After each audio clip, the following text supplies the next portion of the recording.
So what led to this kind of a showdown on the streets of Kolkata? Joining me on this broadcast is Mr. Dinesh Trivedi, former Union Minister, part of the BJP. Remember, he was earlier with the Trinamool Congress. Mr. Trivedi, thank you for taking the time out for joining us here on India Today. Now, there are a lot of questions about what led to this kind of a violent clash, sir, on the streets of Kolkata.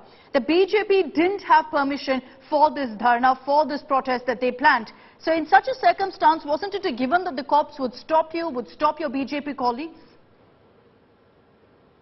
You know, these are all absolutely excuses. The very fact that what has happened today in Bengal, it's historically shameful. I think they have put the administration of the government of West Bengal has put the Britishers to shame.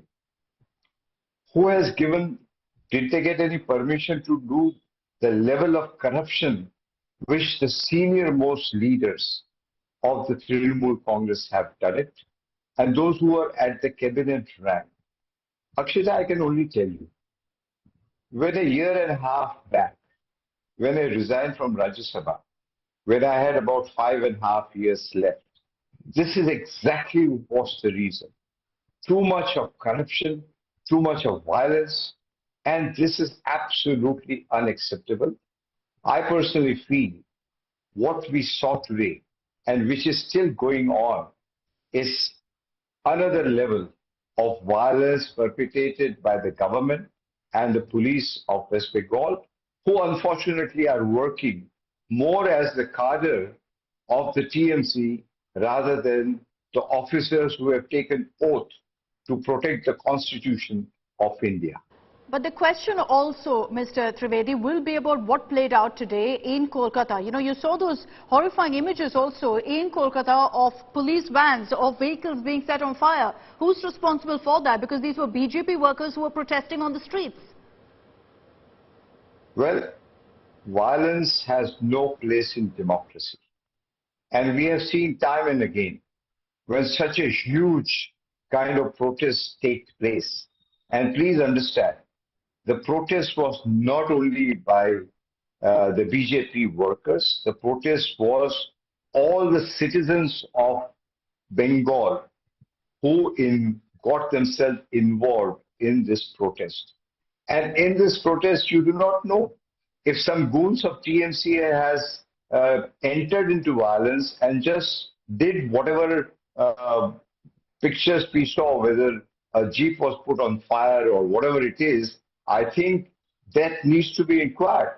It's quite possible that some of the TMC guys must have entered as the part of the protest. And as I said, that nobody knew who's the BJP worker, and because en masse common citizens of Bengal have come out on the street.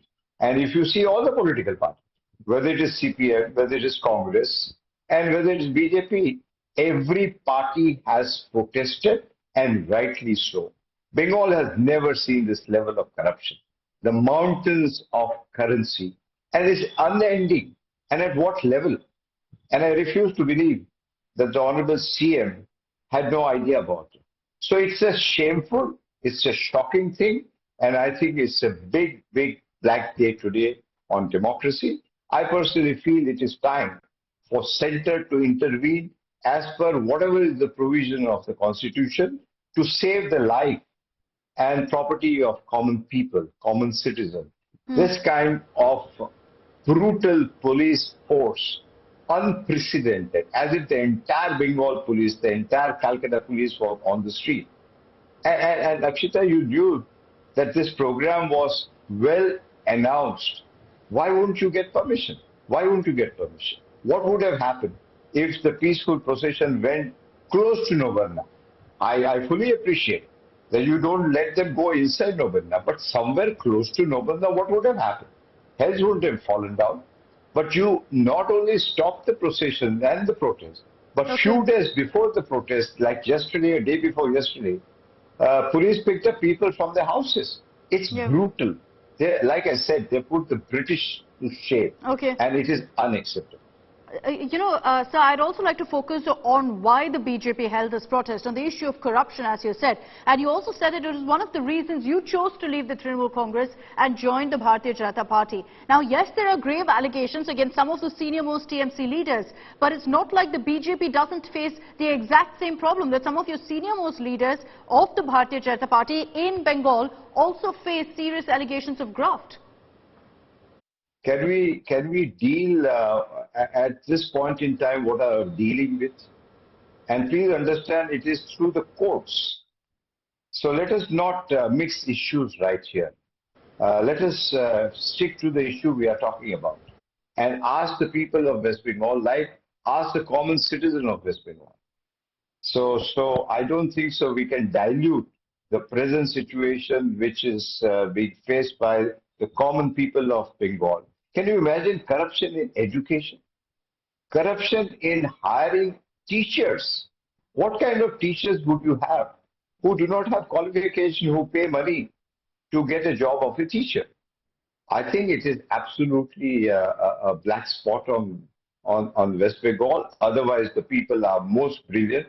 People of West Bengal are peace-loving. They are one of the best talented people in the world. And I think somewhere down the line, the Trinamool Congress are feeling the heat and the kind of reaction which we see. And this is the result of their frustration, because they know that people of Bengal and people of this country have rejected Trinamool Congress. So I personally feel the peaceful protest should have been allowed, and the police brutality should never have been unleashed.